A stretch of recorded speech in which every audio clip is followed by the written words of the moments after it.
آپ نے دیکھا کہ ابھی ٹاک شو میں مجھے عثمان ڈار صاحب نے دھمکی لگائی کہ ہم کوئی گیدڑ ہیں اور وہاں پہ اپنے گھر پہ بیٹھ کے شو کر رہا ہوں، اسٹوڈیو میں آؤں.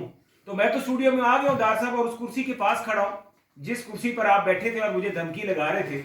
تو اب آئیں اور ثابت کریں کہ آپ اتنے دلیر ہیں اور آپ ہمارا سامنا کر سکتے ہیں. ہم نے آپ کو ایک آئینی جمہوری طریقہ کار دکھایا ہے کہ اس طریقے کے مطابق ہم آپ کو اقتدار سے باہر لے کے جا رہے ہیں.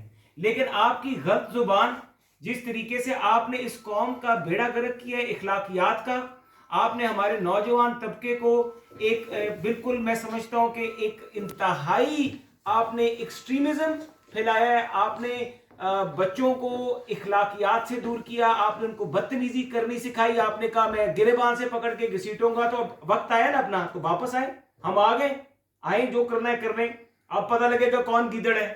آپ کو پتا ہے میں اسٹوڈیو بیٹھا، یہ مندوخیل صاحب میرے ساتھ بیٹھے، اب آئے ہم آپ کا انتظار کر رہے ہیں. اور میں یہ ابھی بھی میں یہاں پر بیٹھا ہوں اور اگلے گھنٹے تک بیٹھا ہوں.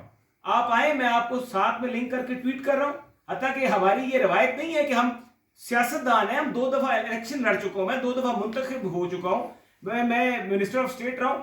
مجھے یہ چیزیں بالکل مناسب نہیں لگتی. کسی کے ساتھ اخلاقیات سے گرنا، فضول گیدڑ کا لفظ آپ نے استعمال کیا. آپ نے مجھے چیلنج کیا کہ میں وہاں پہ گھر گیدڑوں کی طرح بیٹھا ہوں، میں آ گیا ہوں. اب مجھے آپ بتائیں کہ گیدڑ کون ہے؟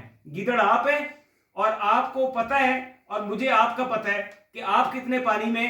اور جو آپ کا کامیاب پروگرام تھا نا نوجوانوں والا، اس میں جو ٹی شرٹیں خریدی ہیں اور جو کرونا کے دنوں میں کرپشن ہوئی ہے نا، اس کا سارا حساب کتاب ہمارے پاس موجود ہے. آپ فکر نہ کریں، آپ کے سائز کی ہم نے ہتھکڑی بھی بنوائی ہوئی ہے. بہت شکریہ.